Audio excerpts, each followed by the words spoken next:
Hi everyone, welcome back to another video from Wake&Tech. Today in this video, I'm going to show you how to mute conversations in iMessage.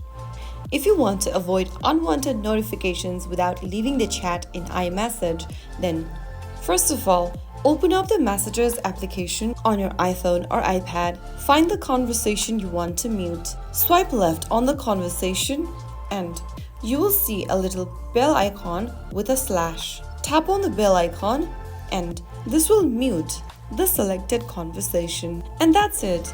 Now you won't be able to get notifications from that conversation, but you'll still get the messages.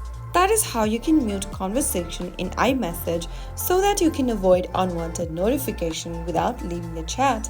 If you found the video helpful, don't forget to like, share and subscribe to the channel.